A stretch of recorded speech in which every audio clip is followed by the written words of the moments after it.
Hello grade 8 students. So today we are going to learn about finding the equation of the line when you are given a slope and a point.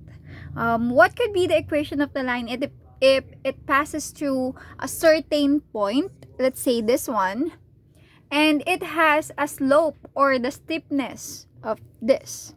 Okay? So if you were given a point and a slope, how will you know the name of the line? So that is the equation.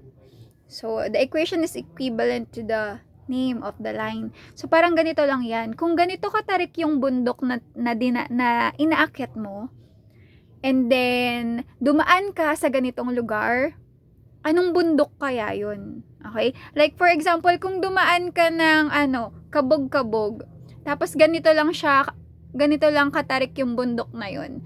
Anong pangalan kaya ng bundok na yun? So what would you think? Mount Samat ba yan? Ganyan. Mount Tarak ba yan? So ganyan. So ganito din dito. If you passes through this point and you have this steepness, what could be the equation of the line? So let us start. So let us answer first this one. For number 1, let us first identify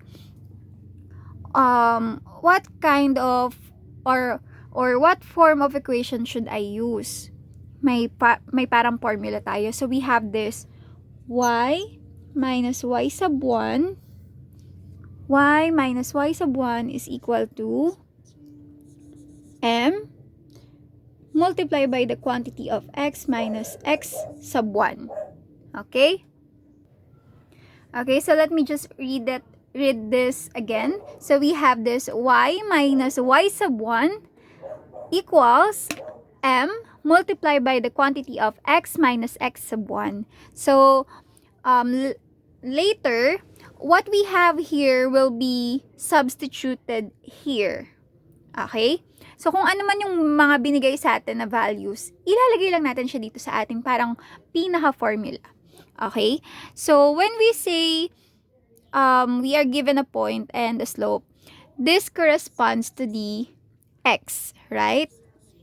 And this corresponds to the y. Okay? Pero kasi kung titignan natin yung formula, may dalawang x at may dalawang y. Okay?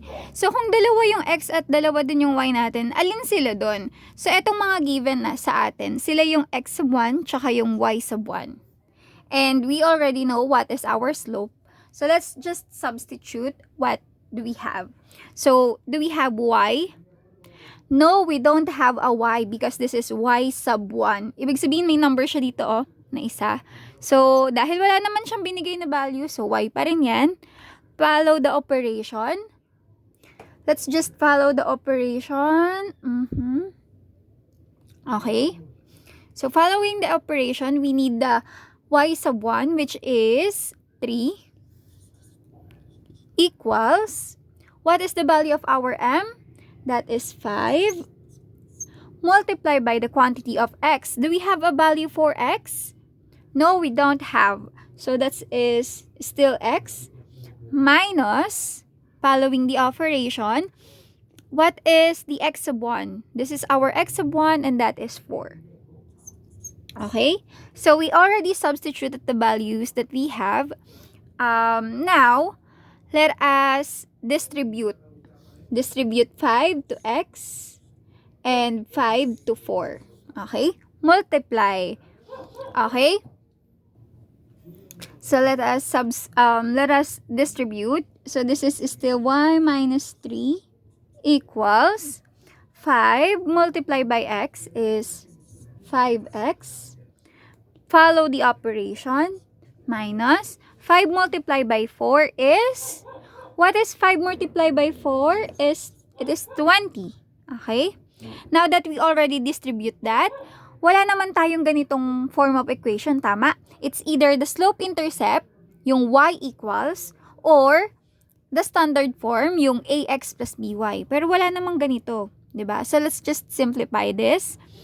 We need to eliminate this 3, this negative 3 here. So, property of inequality, so we have to add. So, minus 3 Para maging 0 si minus 3, kailangan nating mag plus 3. Okay? So, 5x minus 20. Syempre, kung anong ginawa mo sa kabila, gagawin din dito dahil nga dakilang inggitera sila. So, plus 3. This is already 0. So, we have y is equal to 5x minus 20 plus 3. Simplify natin yung like terms. Walang like terms si 5x kasi may x siya. May x din ba to? May x ba to? Wala. So, nag-iisa lang siya kaya as is pa rin siya. So, pareho lang tong walang apelido. Parang si Glock 9. Wala silang mga apelido. So, negative 20, positive 3, magkaiba ng sign, minus 20 minus 3. That is 17. Sinong mas mataas? Si 20. Anong sign niya? Negative. So, this is now the equation of the line in slope-intercept form. But, if your teacher asks you to transform the equation into standard form, well, that is your previous lesson. Let us just transform this. So, we are going to have negative 5x plus y is equal to negative 17. It could also be your equation of the line. So, either of the two can be the equation of the line depending on what your teacher is asking you to get. Is it in the slope-intercept form or is it in the standard form? Okay?